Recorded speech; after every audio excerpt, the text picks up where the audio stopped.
کله چې روح یا نفس د انسان له بدنه ووځي نو دغه روح د برزخ په ژوند کې وي، خو دغه روح لکه د مخه چې درته وویل سوه اول اسمان ته پورته کیږي او بیا بیرته د انسان و جسد ته راګرځي او په دغه جسد کې یا د جسد سره اوسیږي، مګر په یوه بله او عجیبه طریقه ورسره اوسیږي چې وروسته به په تفصیل سره درته بیان سي انشاء الله تعالی.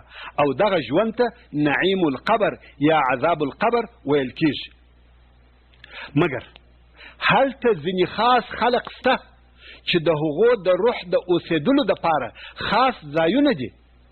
د هغې جملې څخه چې روح یې خاص ځای لري اول انبیا علیهم السلام دي، لکه څرنګه چې په صحیح حدیث شریف کې هغه چې امام بخاري روایتوي حضرت عایشه رضی الله تعالی عنها وایي چې د رسول الله صلی الله علیه و وسلم څخه مې د ژوند په آخرنیو لحظو کې اورېدل چې ویل یې فی الرفیق الاعلی اللهم الرفیق الاعلی. نو د انبیا علیهم السلام ارواحونه هلته د رفیق الاعلی سره دي، په مکرم ځای او لوړ په آسمانو کې د هغو کسانو سره دي چې الله جل جلاله مکرم کړي دي. دا نو که انبیا علیهم السلام وي که ملائکې وي، لکه څرنګه چې د معراج په حدیث کې راغلی دي چې رسول الله صلی الله علیه و وسلم په مختلفو آسمانو کې د انبیا علیهم السلام سره ملاقات وکړي چې دوی پس رحله ته هلته لوړ په آسمانو کې اوسیږي. همدارنګه د شهیدانو ارواحو لره د استوګنې خاص ځای سته. الله جل جلاله د سورت آل عمران په 109 نمبر آیات کې فرمایي ولا تحسبن الذين قتلوا في سبيل الله امواتا بل احياء عند ربهم يرزقون.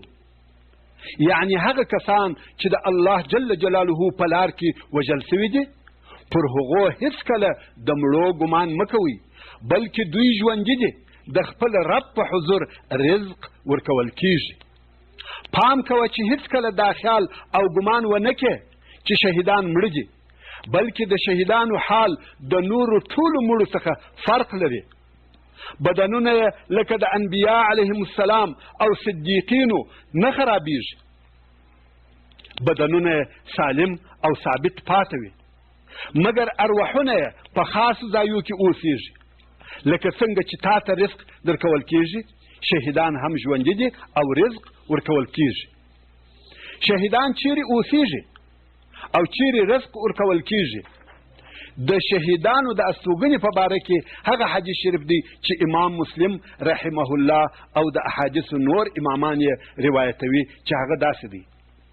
مسروق رحمه الله چې د تابعینو څخه دی وایي موږ د عبدالله ابن مسعود رضی الله تعالی عنه څخه د دغه آیات شریف ولا تحسبن الذين قتلوا في سبيل الله امواتا بل احياء عند ربهم يرزقون پوښتنه وکړه چې شهیدانو ته څنګه رزق ورکول کیږي؟ هغه وویل یعنی عبدالله ابن مسعود رضی الله تعالی عنه وویل موږ د رسول الله صلی الله علیه و وسلم څخه دغه پوښتنه وکړه.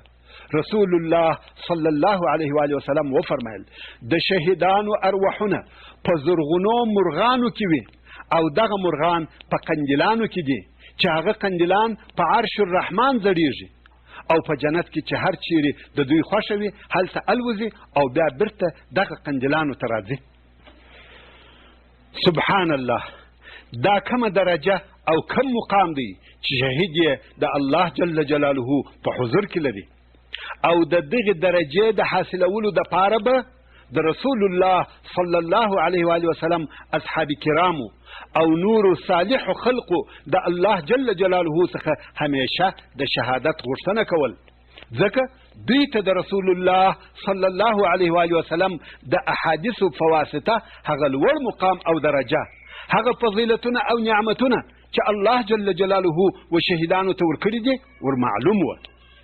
که چا د الله جل جلاله څخه په صدق او اخلاص د شهادت مرګ غوښتي الله جل جلاله به و هغه ته د شهید درجه ورکړي، که څه هم پر بستر مړ شي.